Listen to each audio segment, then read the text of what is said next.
Hello, everyone, and welcome to another edition of the Cerebral Smack Talk live on YouTube.com. This is good old MF Michael Fletcher alongside Anthony the Hitman Florio and the Twisted Angel Dee Woodson. We will probably get Michael Bullock in just a matter of minutes, or hopefully he'll be on the show tonight. I don't know for sure if he will or not, but whatever the case may be, what an evening we got in store for you guys. We got a lot to talk about. We got SmackDown Live. I got a loaded Mikey's Mindset. I got Ring of Honor. I got RWA. And I'm also going to give my thoughts about an event that happened earlier today as well. I think it happened earlier today as well. Earlier this morning from Japan, as it was the 46th anniversary show that went down. And yes, it was earlier today. So we got that as well.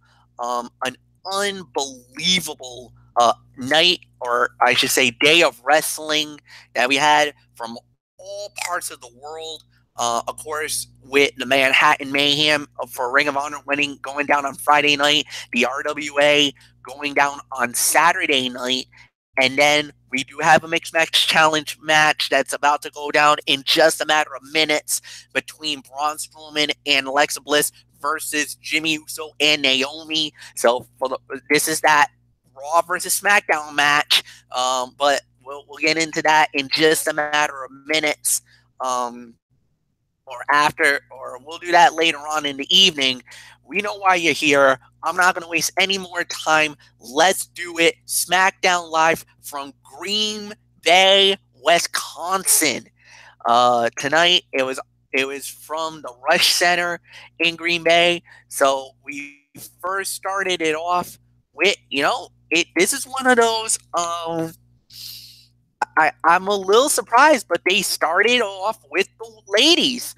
Uh, Dasha Fuentes was in the ring to kick the show off, bringing out Charlotte Flair, and they talked about the match with Ruby Riott, and the next thing we know, we had uh, Ruby come in, and it was one of those real interesting situations. I've never ever we've never seen a women's segment jump off on SmackDown Live, and we did. And, I'm going to say this.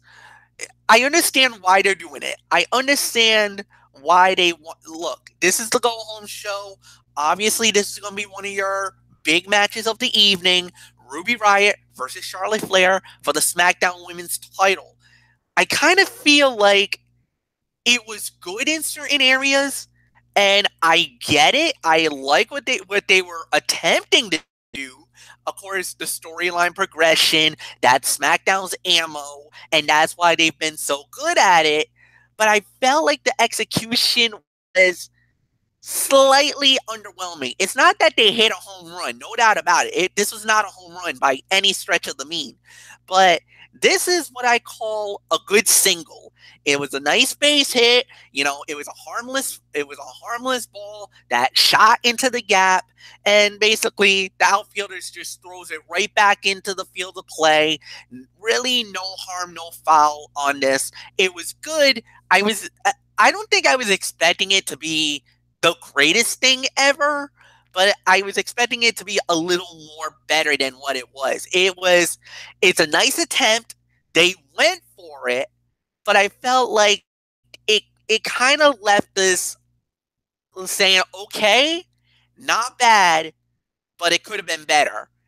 I think the way that they played out, it was solid, but not spectacular, if that makes any sense. Anthony Flair, come on in.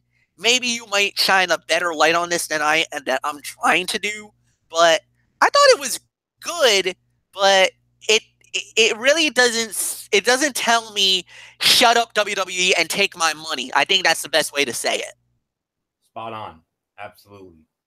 Well, I'll tell you, MF. I mean, you know, um, that's exactly you summed it up. You just summed it up exactly right. I mean, this to me was the second best segment of the night. I mean, I thought there was one segment better, and well, I mean, Charlotte was Charlotte. I mean, I know Ruby's still new in a way, but I thought they both held their own. I mean, nice change of pace to have them start it, and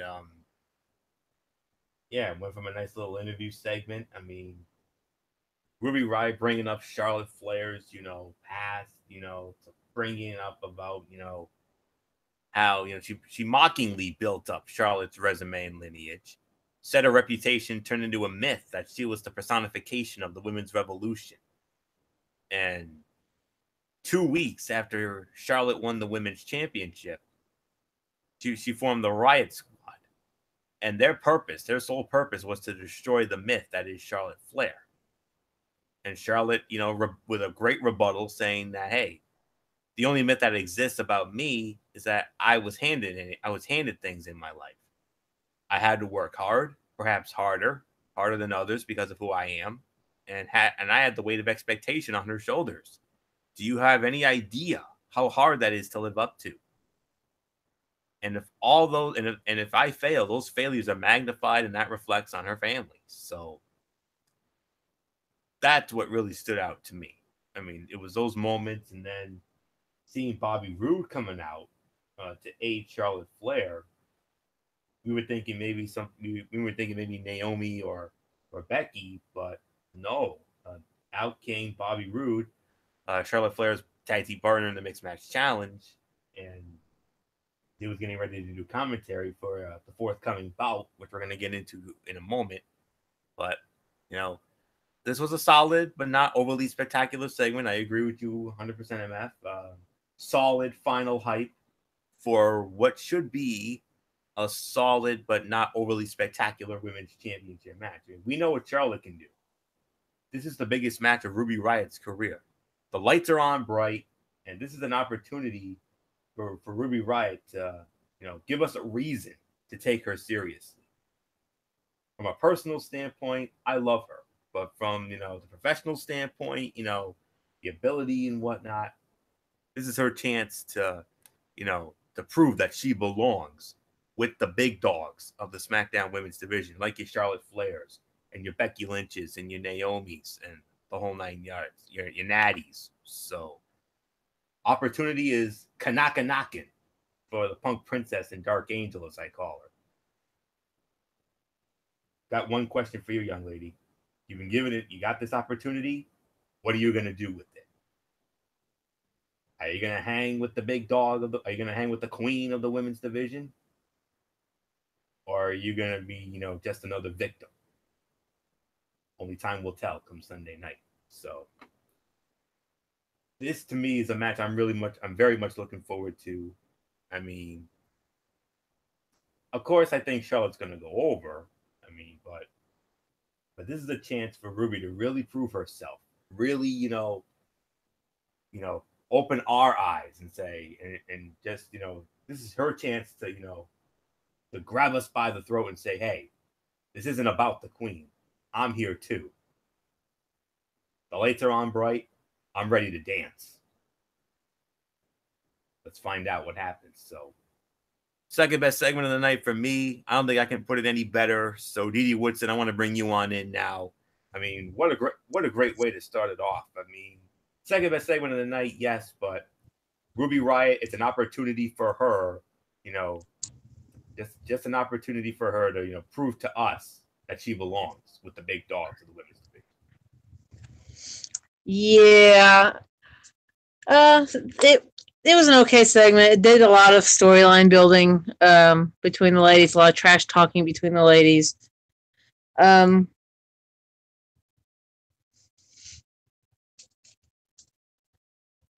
I'm kind of questioning why Rude came out, if it was to actually help Charlotte or if it was because they were trying to just kind of push a little bit faster into the first match that he was commentating for. Not too sure on that, but I mean, it was an okay segment. I mean, yeah, I'll go with maybe the second best of the night. But yeah, mainly just a lot of trash talking between the two girls. Nothing you wouldn't really expect out of this segment. Whether Ruby is able to overcome the odds and defeat Charlotte, that's to be seen. I'm with you guys. I don't think she'll be able to do it when it comes to the pay per view. At least not by herself, because she's going to have her team outside when she's having the match. So not much more I have to say about it. Fletch, let's go on. All right. You know what, Dee Dee, I just want to clarify something because I know you definitely brought up a very good point here, and that was what was Bobby Roode doing there. And yes, some of it was because Roode was going to commentate the next match, but it also probably also brought the narrative of the mixed match challenge, because this was his partner, Charlotte Flair I think they call themselves the Glorious Robes is what they're calling themselves, but that's for another day anyway. But I really feel like to defend Charlotte Flair that's one thing. I think that's a commendable thing to do, even for Bobby Roode to stand up and to fight for his partner in that aspect. That's actually pretty cool. And I know there's been moments where mixed match challenge partners have done things for other people. I mean, there was one time where Alexa Bliss felt like what was his name? Oh God, I'm actually drawing a blank. I can't believe it. Kurt Hawkins. Hawkins kind of quote unquote in her mind stole the spotlight from her, and Braun Strowman basically is like, "What do you want me to do about that?" And she's like, "Braun, smash." The next thing you know, Braun Strowman basically destroyed Kurt Hawkins and basically laid out the warning: "Don't you ever mess with my mixed match partner again." So here it is, in a nice little subtlety way, where Bobby Roode can step inside, defend his partner, saying, "Hey, you got no right to say what you're saying. Your accusations, whatever you want to call it, is out of bounds. This is my partner. This is my friend. I know her really well enough. Back off." Well done. And of course, it also served purpose for the next fight of the night, which was a one-on-one match that we're going to get into right now, and it is Jinder Mahal against the man that Bobby Roode will be facing at Fastlane this Sunday night, and it's none other than the Viper, Randy Orton. But when it was all said and done, the winner of the bout at 10 minutes and 33 seconds was the modern day Maharaja, Jinder Mahal. He steals it from Randy Orton as he hit the Colossus to get 1, 2, 3, but there was a little bit of some screwy finishing. Let's say that.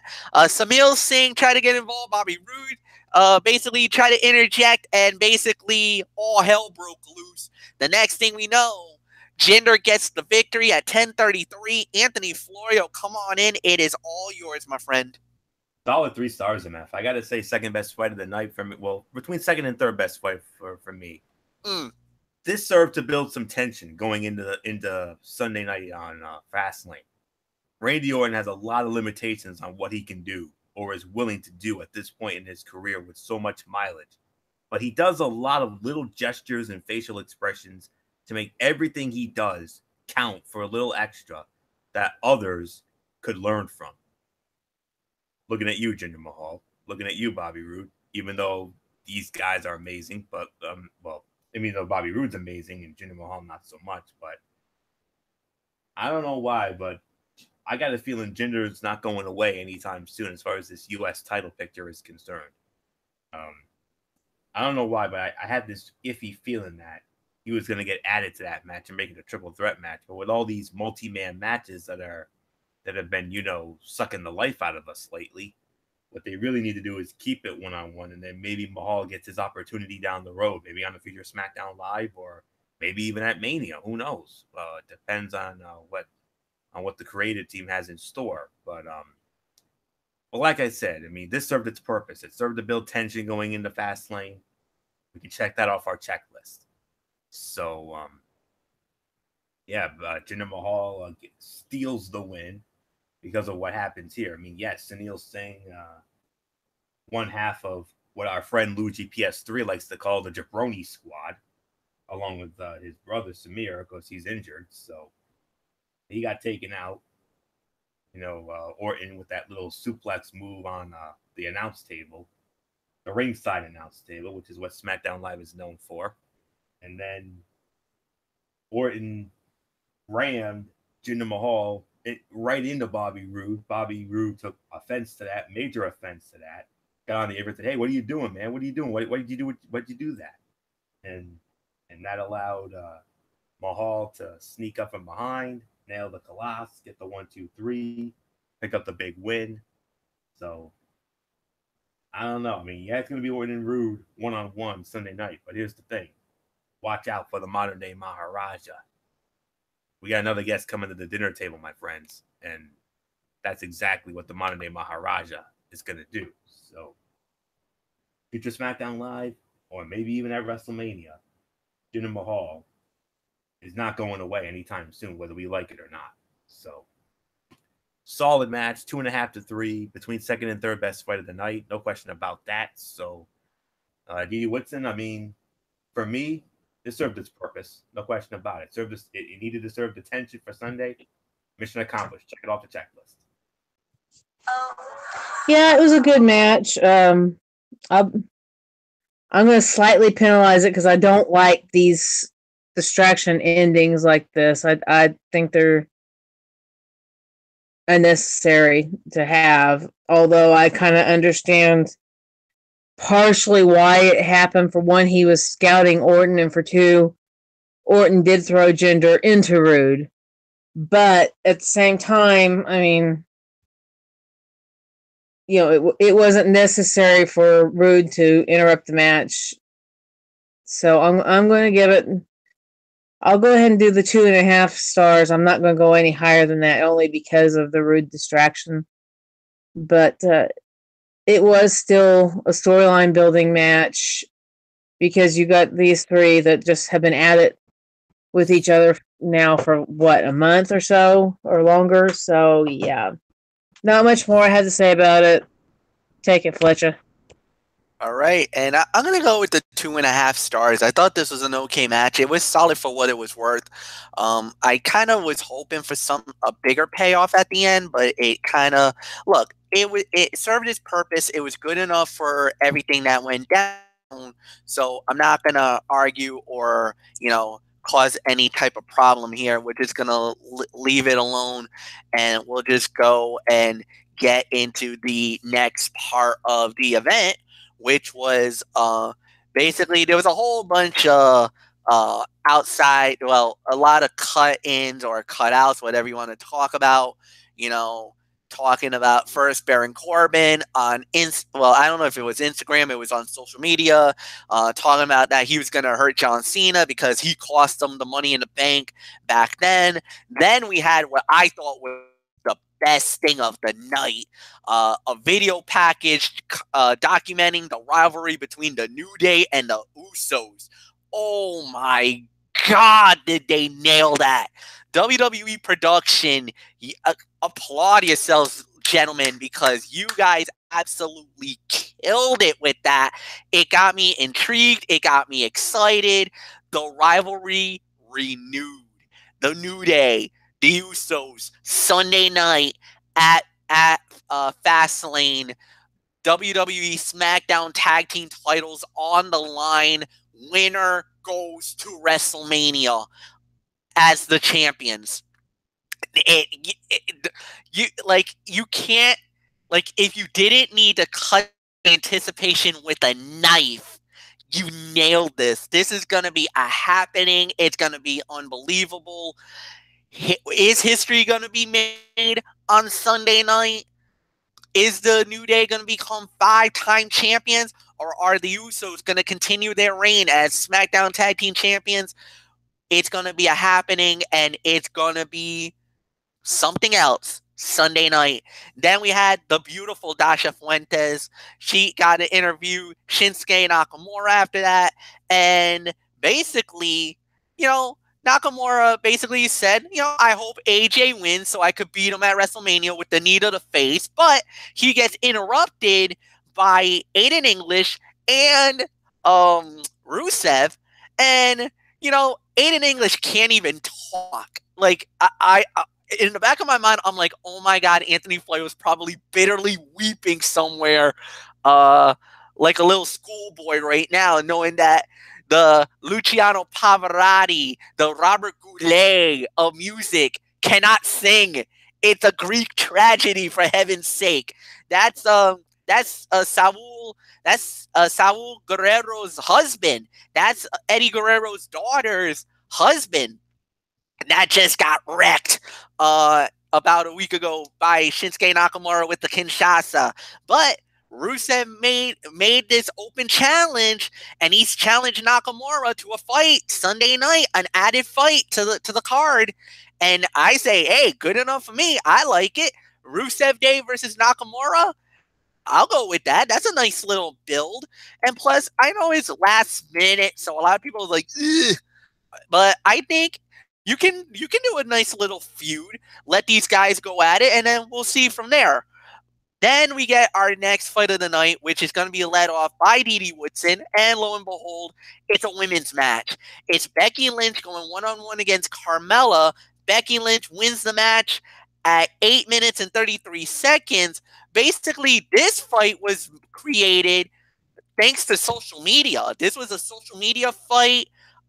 Basically, I guess Carmella was talking a little garbage about Becky Lynch, Naomi, some of the girls on social media. Becky got a hold of that. This match happened. Becky gets the victory. The last kicker takes down the Staten Island Princess.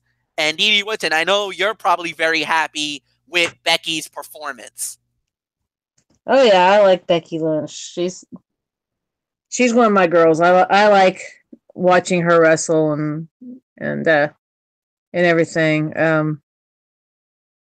Carmella, I mean, she's all right. She's got some talent, but I don't like her. It's something just about the little Staten Island witch that I just don't really care much about. Maybe because she reminds me of a lot of little brats that I used to I didn't hang out with them, but I used to see at school that would come off with little snobby attitudes and, stuck up and all this kind of stuff. So that probably explains a lot of it, of why I don't care for Carmella. But getting back to the actual match, it was a fairly good match. I mean, nothing to write home about, but it was a fairly good match. I'm going to give it probably 2 to 2.5 stars. It wasn't that, it was not that bad. There really wasn't a storyline built around this, but it served the purpose from last week when they had Natalya and Carmella and Becky all sitting there answering the tweets, and then I guess Becky put out this poll for Twitter on, if they thought she could beat Carmella, and I guess Twitter bashed Carmella pretty well to the point to where Lynch went ahead and asked for the match, and we got it tonight. So like I said, not a bad match. It was all right for what it was worth. So not much more I had to say about it. So when you guys take it.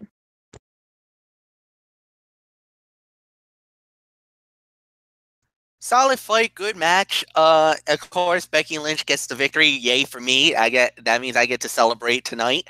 And yeah, I definitely agree with what you said. It was just a fun little match, and it looks like we're gonna get ourselves another matchup, or actually from what I've heard, there's going to be a tag team match that just got added to the Fastlane card that was made here tonight, as well as it's going to be Naomi and Becky Lynch versus Natalia and Carmella at Fastlane. So we're not going to get just one ladies match. We're getting two women's matches now on the card. So, I mean, this card is starting to develop pretty nicely, to say the very least. So we'll see what happens there.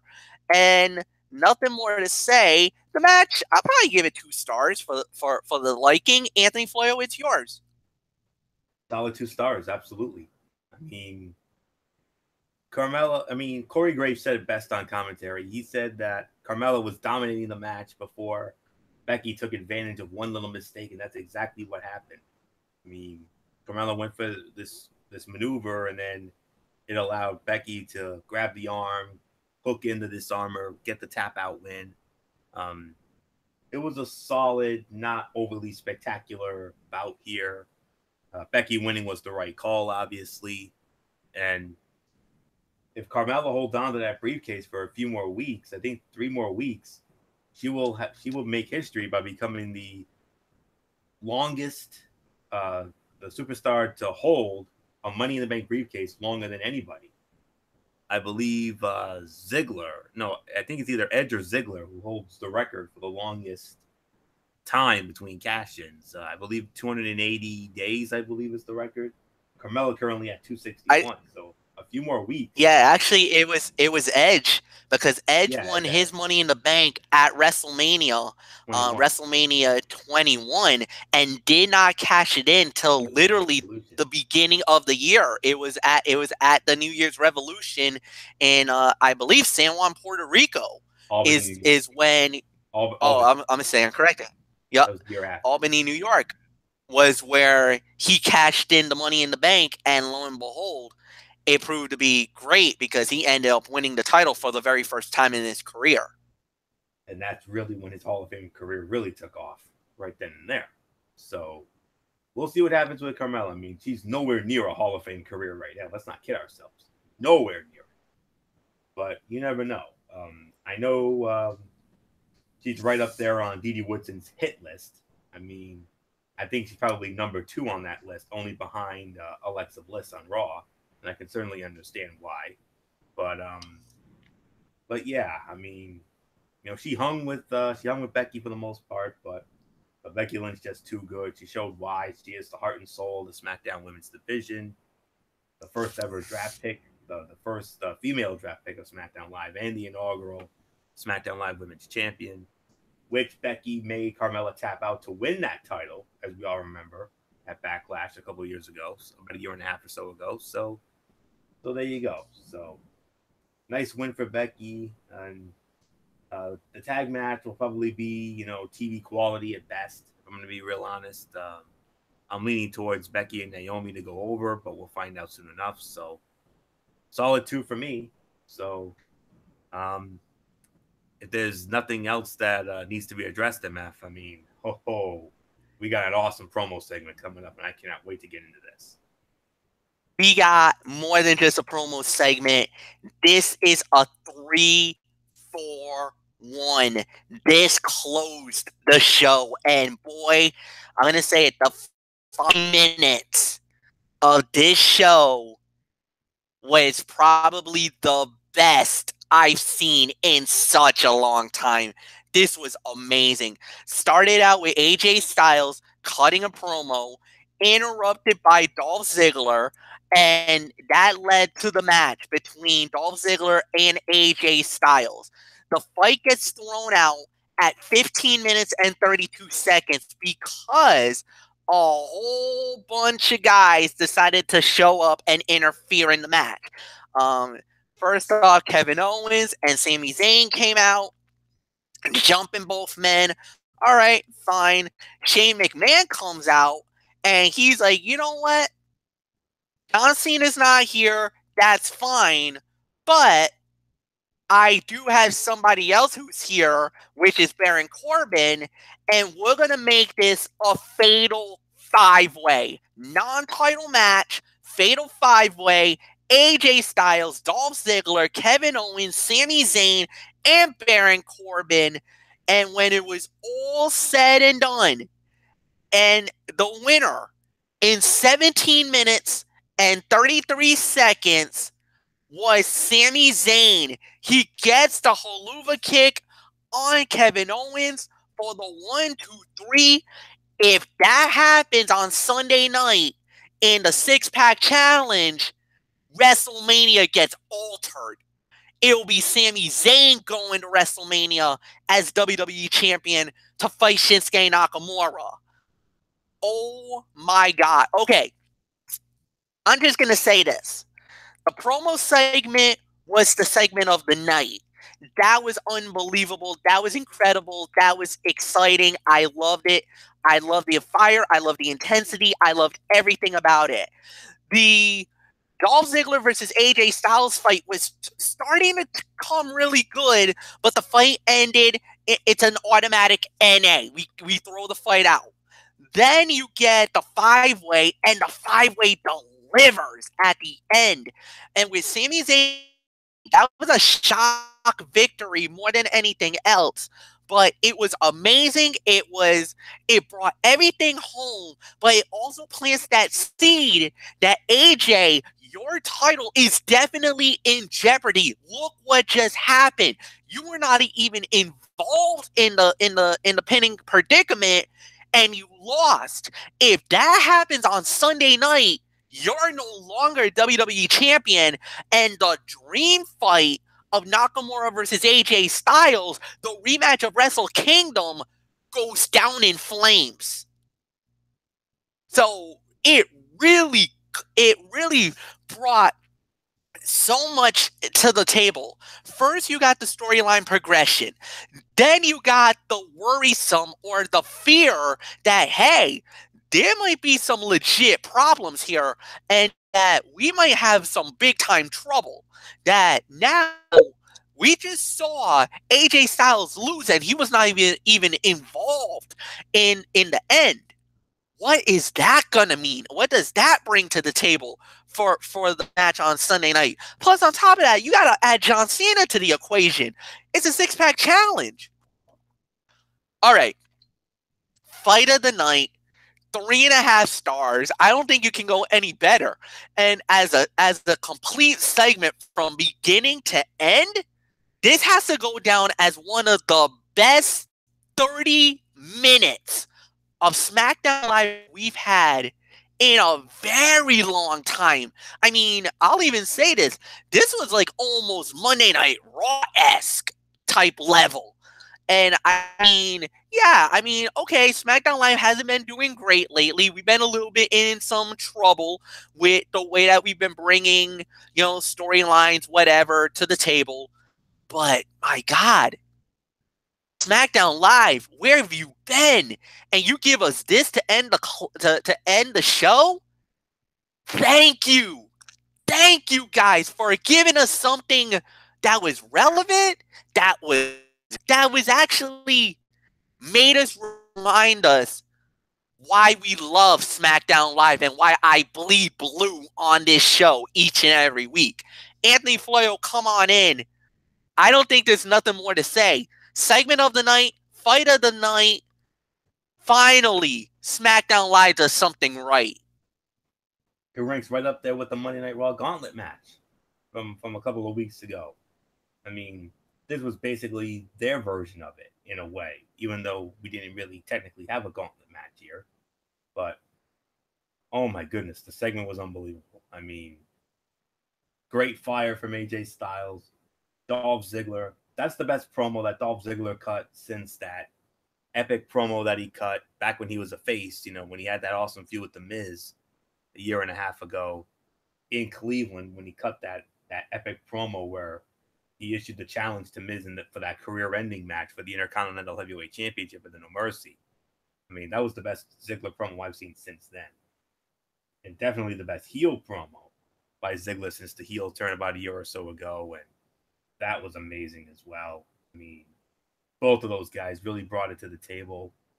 I mean, the Ziggler Styles match was on its way to being something really special, and then it gets thrown out, so that's an automatic NA. You know, NAs are frowned upon on this show. But then you throw in the other guys, and you make that fatal 5-way minus John Cena, and we ended up getting an amazing main event. Like MF said, I'm gonna do you one better. I'm gonna give it a solid 4 stars. I mean, because that is how unbelievable that match was. I mean, Shakespearean drama at its absolute finest, and Sami Zayn got made to be a star here tonight. I mean, man alive. I mean, this is going to continue to play out heading into Mania, and man alive, this was just amazing. I mean, MF, you pretty much said it all right there.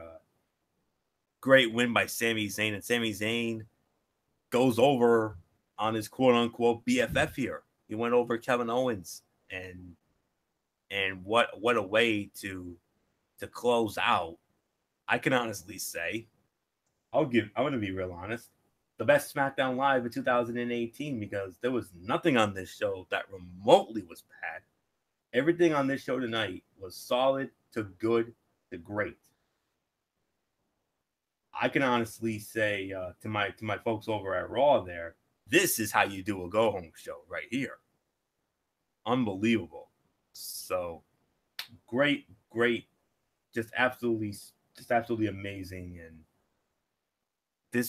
there was nothing on this show that was remotely bad, and that's going to very much reflect on my overall rating. And as solid and newsworthy as Monday Night Raw was last night, especially with the Raw side of the WrestleMania ledger coming out very nicely, I can honestly say for the first time in a while, SmackDown Live was better than Monday Night Raw. This was head and shoulders above the rest here tonight. So, and no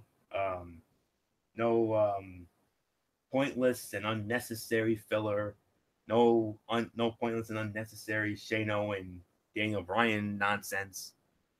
This is how you book a show. And going forward, this is what I want to see from you guys on SmackDown Live. And if you keep doing this, finally we can get the Raw and SmackDown rivalry up and running again. And then we can try to outdo one another and see who is truly the better show. But this week, SmackDown Live was the A show. Even though we all know Monday Night Raw is the A show always, but this week, SmackDown Live picked up the ball, you ran with it, and you ran it all the way untouched, and you hit it out of the ballpark here tonight. Well done. Way to soldier up, way to knuckle up, and nothing more to say here. My excitement level for Sunday night on Fastlane has just gone sky high. Dee Woodson, what do you say to that? I definitely agree. Tonight was definitely a very good go-home show. I wasn't able to get on the show last night due to technical difficulties, but from what I saw, this was definitely a better show than what Raw was, hands down. I definitely agree. The Shane McMahon segment, or him coming out, making the match, that was definitely segment of the night. And then, of course, match of the night was our main event here. The question is, who did not see Zayn turning on Owens? I mean, they've been building that up now since, I would have to say, at least Royal Rumble, maybe even before that. It's just too many things or factors here.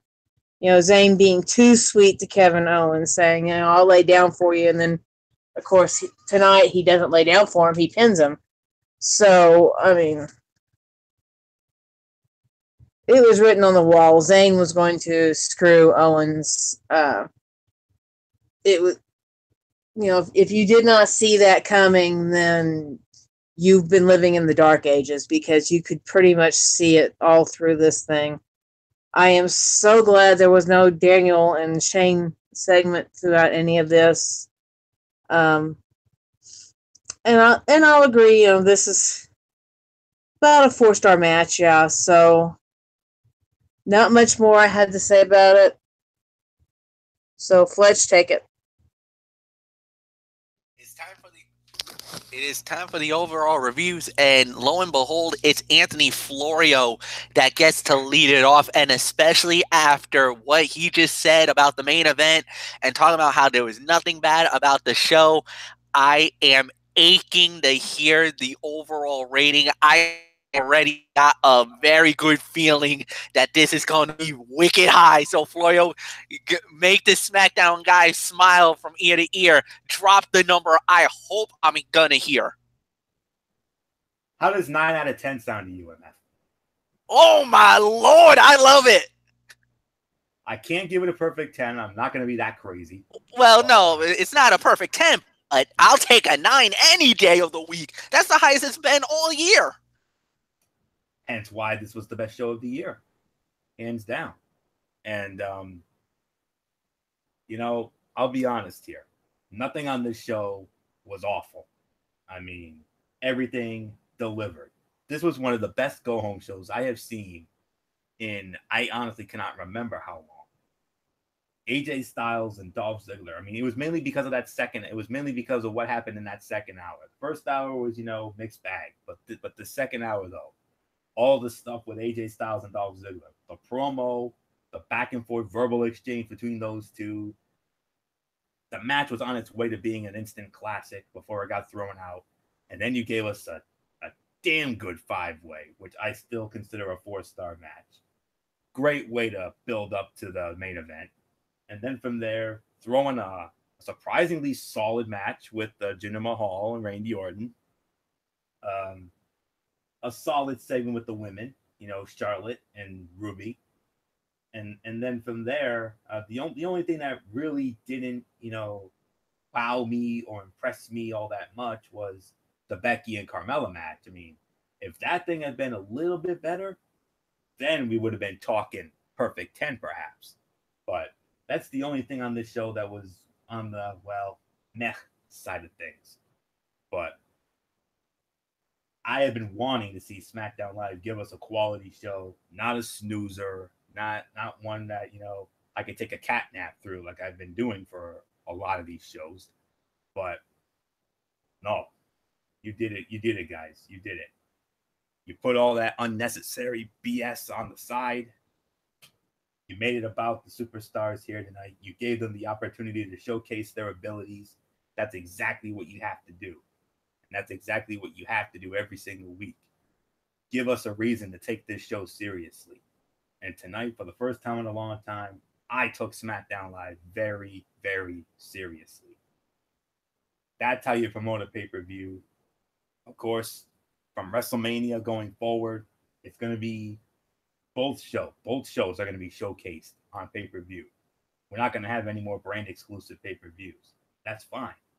So now that we're going to have these dual shows from WrestleMania on,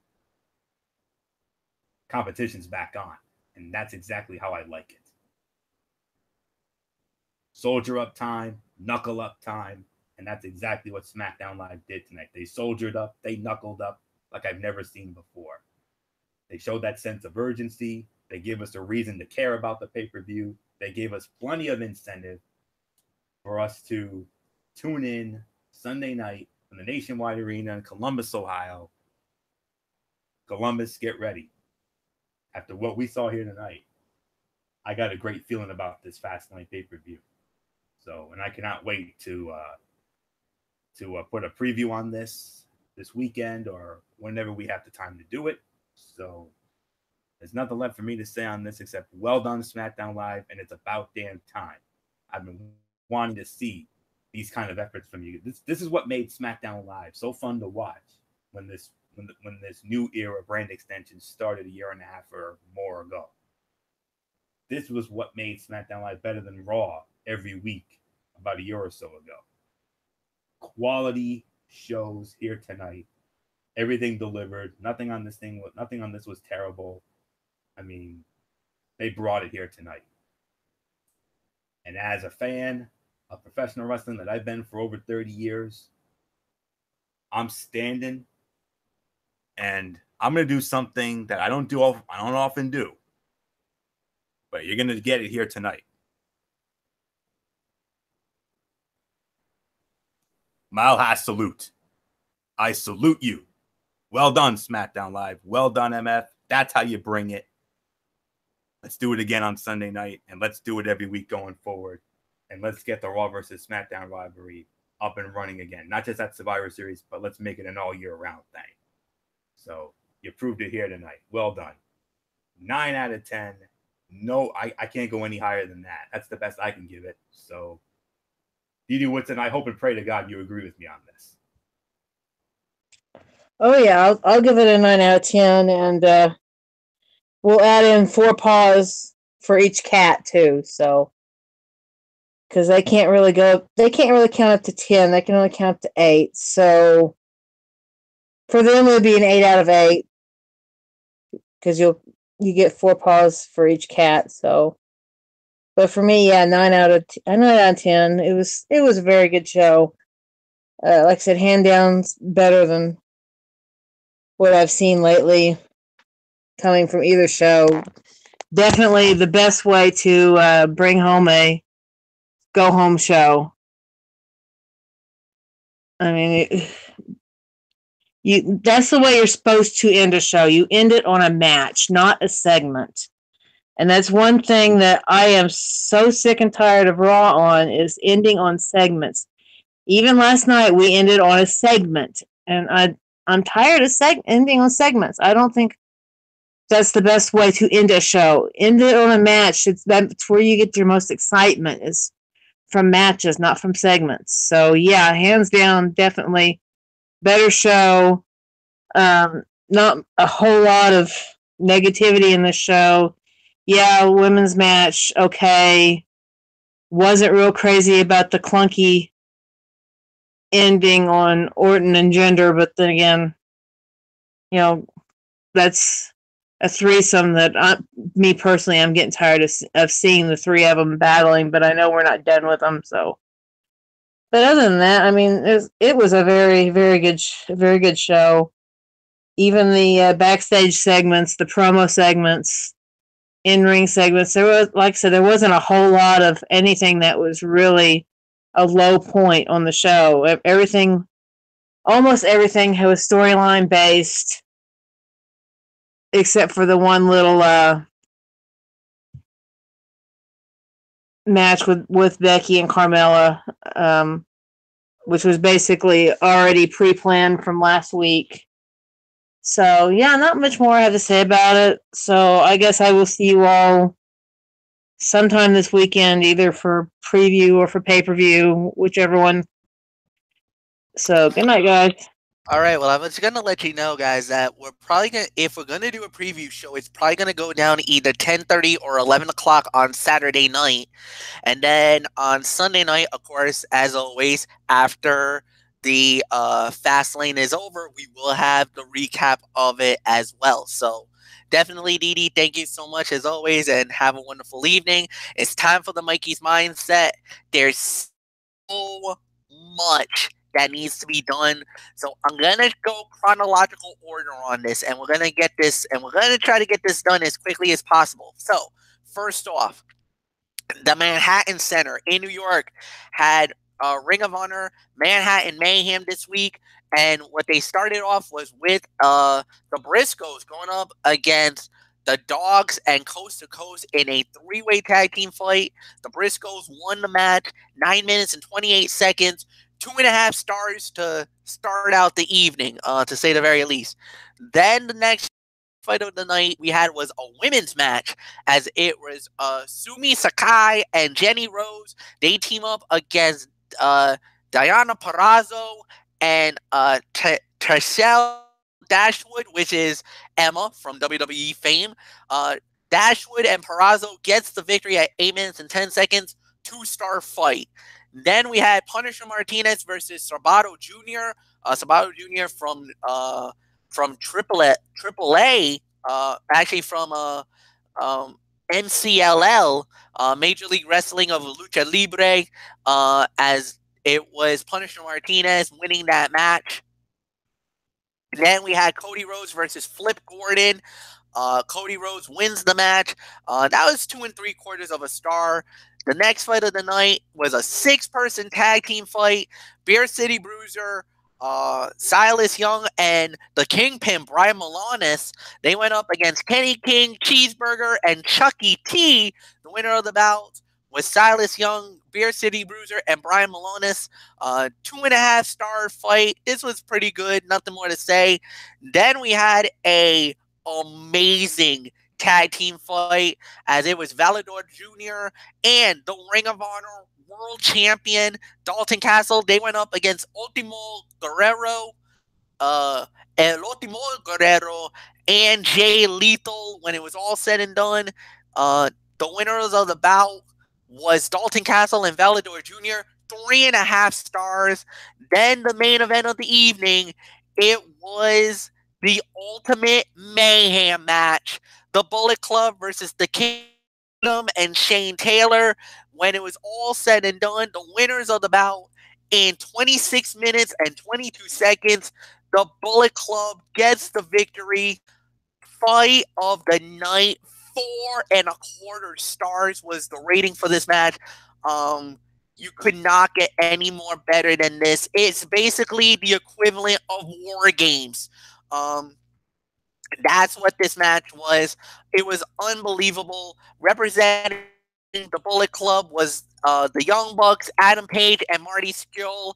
For the Kingdom, it was Vinny Malinagi, Orion, and Matt Taven and Shane Taylor. When it was all said and done, this match was unbelievable. But it was Hangman Page with the buckshot lariat and last rites on Orion for the 1, 2, 3, and Bullet Club wins. Unbelievable match, unbelievable event, to say the very least. I can't say nothing about it. However, the whole show as a whole was okay. It wasn't that amazing. I can't say that. I can only give it a 6.5 out of 10. Solid but good. It could have been a lot more better, but I'm not gonna fault too much. All right. So, next fight of the night the next thing we had was RWA's Perseverance. Started it off with Sean Leiter versus AJ Phoenix, and Sean Leiter gets the victory by submission. Good matchup, solid fight. We'll wait and see what happens down in the near future. Then we had the Foundation, Jimmy Hansen and Alex Corvus versus Pumpalicious, which is Johnny Mota and Eddie Vegas. The winners of the bout, the Foundation. Yes, they did win by cheating. I guess you can say, win if you can, lose if you must, but always cheat. They cheated. They got the victory. Very good matchup. Nothing more to say about that. All right, third fight of the night, the Suplex Sweetheart Asana versus Judge Logan Chambers. And the last person standing, I could already hear the judges about to yell objection, or it's going to probably beg me to have this stricken off the record, but Asana wins. She's the last person standing. Unbelievable match from what I'm hearing from my good friend. I got to give it to Corey Lencourt. This man is the Dave Meltzer of the RWA. I'm basically the guy. I'm basically like the Michael Cole of the group. I'm the JR, the Gorilla Monsoon. This guy is the Bible of the RWA. He's the one that goes to the show. He reviews the shows. He gives you all the knowledge. So I want to give a big shout out to Corey tonight. And this was his words and his words alone. This match literally made me hold my back while watching it. I'm glad Asana won. That judge didn't have that lawyer person out for this match. That's good. So we'll see what happens there. Next fight of the night was Izzy Star versus Kevin Glades. The fight gets thrown out. We had an interference. Fox Figure try to show up, try to cause some trouble in the fight. Well, the fight gets thrown out because of the fact that we got ourselves a tag team fight after that. Izzy Star and Fox Figure versus the Underground Death Machines, Tim Davidson and Kevin Glades, the winners of the bout. Figure and Izzy Star gets the victory. Nice job, but good win. Nothing more to say about that. So then, next thing we had was, the next thing we had was, it was Dick Lane trying to make peace with Tom Billington, and that didn't happen. Basically, Tom Billington basically beats the living daylights out of Dick Lane, and actually introduced a new submission move, apparently. I guess we'll get to see that very down in the line, but we'll see what happens. Next fight of the night, we had Kellen Thomas versus Dan Terry. Deanna on Fire was in the corner of Kellen Thomas. And, okay, I'm going to say this and I'm going to say this. Deanna on Fire was definitely influential in the fight. And she actually was able to keep Dan Terry from using the Hype Championship on Kellen Thomas, which actually led to Kellen winning the match. Now, a lot of people were saying, and even myself, I'm going to openly admit this, I thought Deanna on Fire was goal breaking. I thought she was out for Kellen because of the fact that he was the champion, and that, you remember, who has gold has power, and I thought she was going for the money, for the gold, for the honor, for the prestige. You know, seeing that he has the belt, she took a liking and an interest to him. Apparently, that's not the case. She's actually interested in the man himself. And that's actually a big departure and something that I did not expect. And you know what?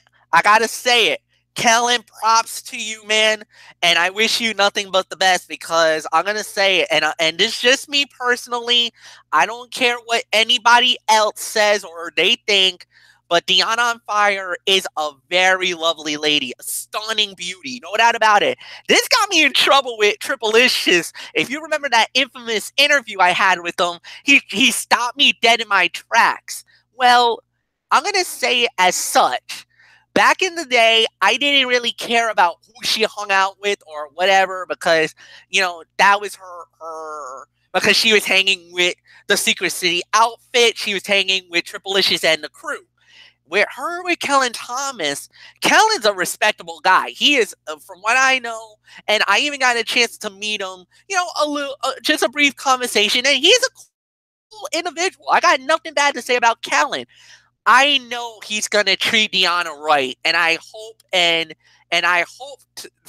for nothing but the best for these two guys, because they deserve some goodness out of all this craziness in the world of the RWA and professional wrestling. So, next up we had was Shay Cash versus Mike Grassa. Shay Cash gets the victory, wins the match. Nice victory there. Next up we had was the 6-man tag team fight, which was the Abruzzi family and Chris Sterling versus T Phoenix, Ricky Medeiros, and Jason Devine. The winner of the bout was indeed Team RWA. They get the victory, and then after the fight was over, Vincenzo Abruzzi got jumped.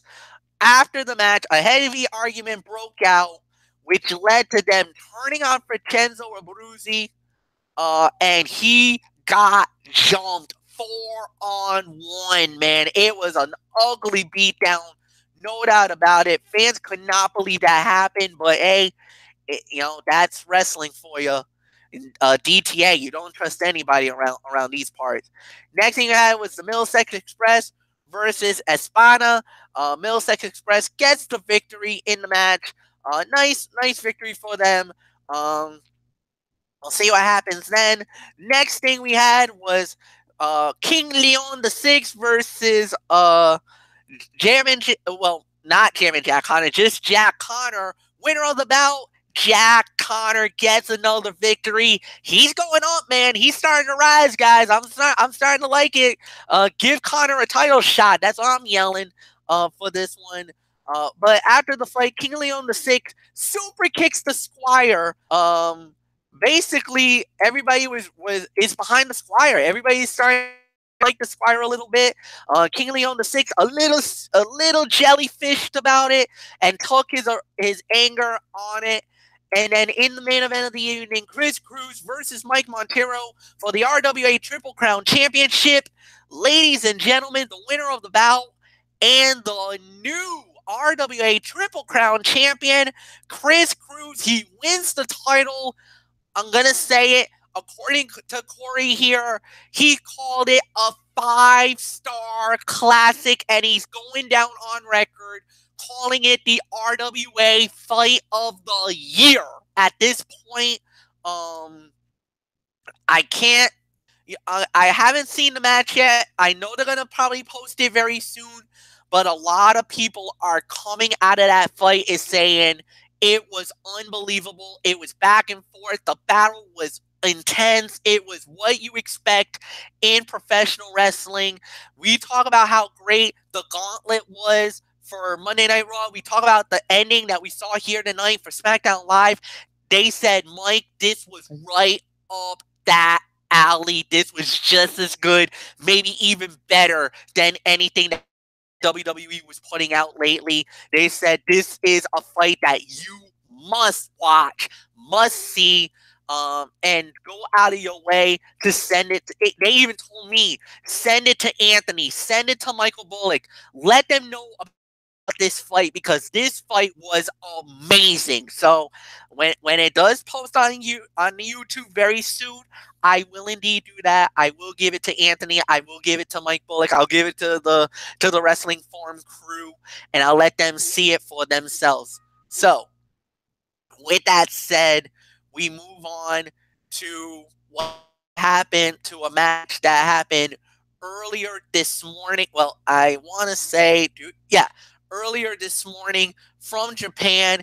It was the 46th anniversary of New Japan Pro Wrestling, and we had ourselves quite a time with this one, as it was from the Ulti City General Gymnasium, exclusively on New Japan World from Tokyo, Japan, and we had Don Callis and Kevin Kelly doing the commentary, but that's not what you want to talk about, so let's go into the start of the fight, as they started out with the New Japan Pro Wrestling Legends versus the Young Lions, as we had Jushin Thunder Liger, Tiger Mask, Kushida, Takashi, and Hiroshi Tensai versus Naga, Oka, Uma, Yaga, and Najara, as it was the older Lions, the Legends, getting the victory over the Young Lions.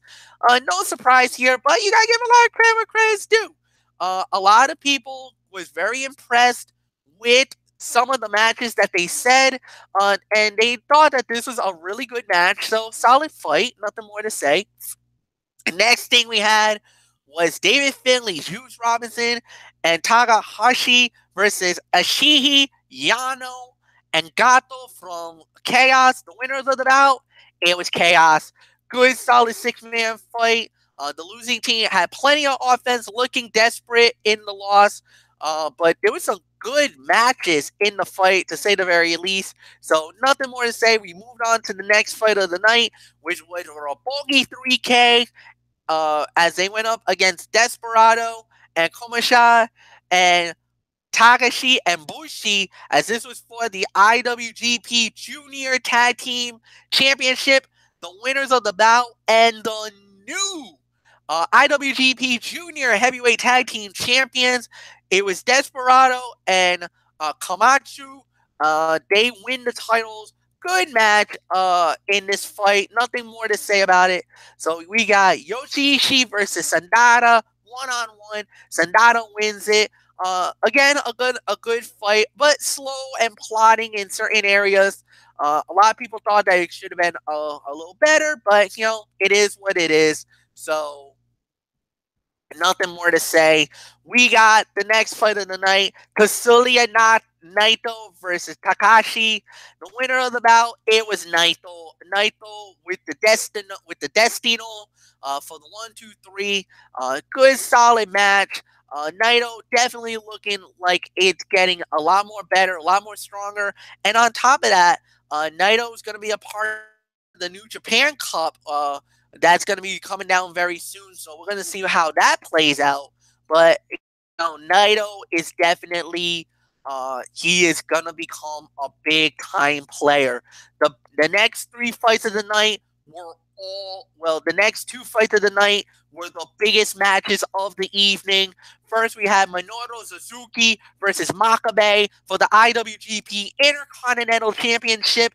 Winner of the bout, and still the IWGP IC champion, Minoru Suzuki. And this was what you expected. Downright be all man fight. This was an unbelievable matchup. Solid fight. Great matchup. Nothing more to say. And then in our main event, it was champion versus champion.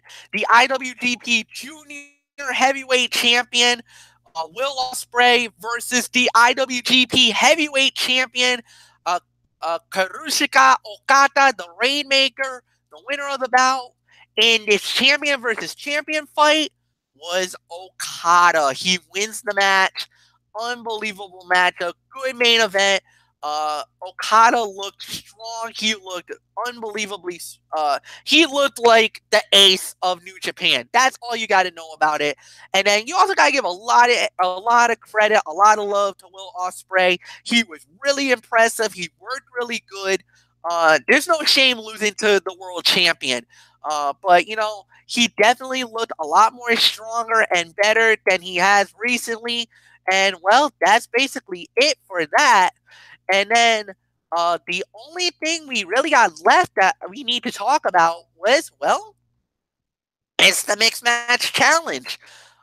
It was so the last thing that we had on this fight, to say the very least, was Braun Strowman and Alexa Bliss versus Jimmy Uso and Naomi.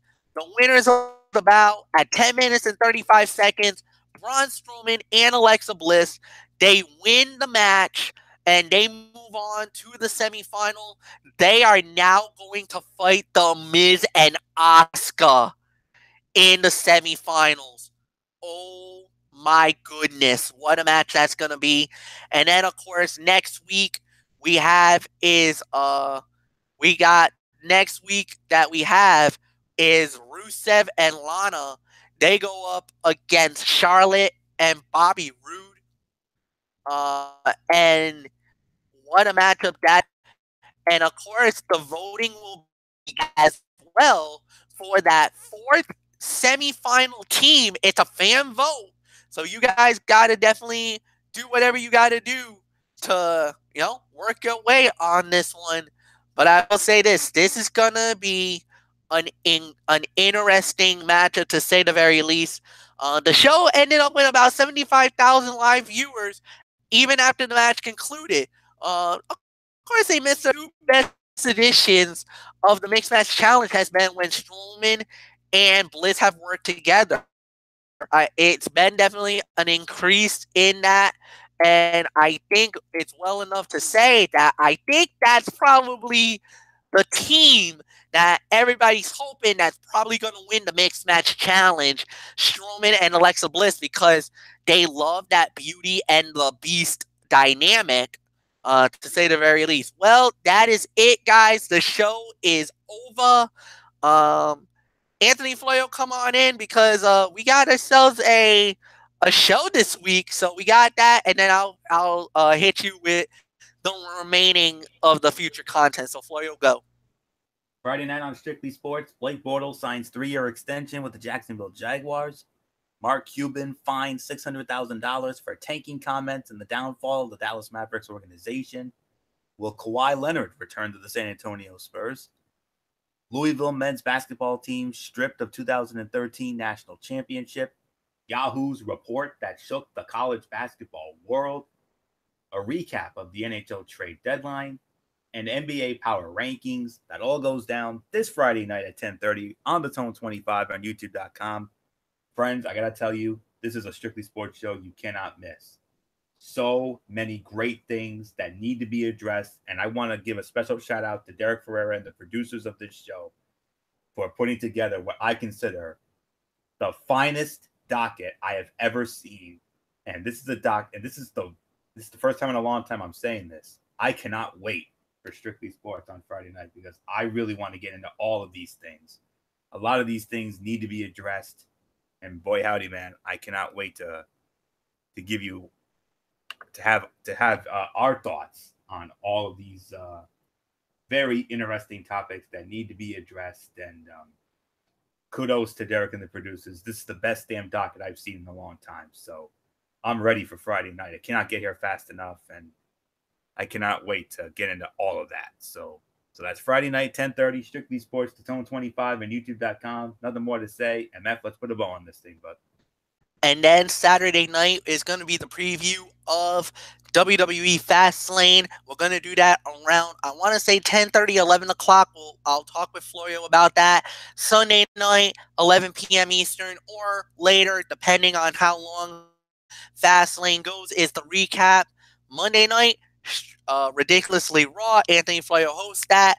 And then 1 week from tonight, right here on the Braves Fan 95 at 10:30 Eastern, it's going to be another edition of the Cerebral Smack Talk. We'll have everything, the fallout from Fastlane, the first show for Smackdown on the road to WrestleMania. There's no stopping it after this. All roads leads to Mania. And what's going to be that dynamic, we'll find out from then.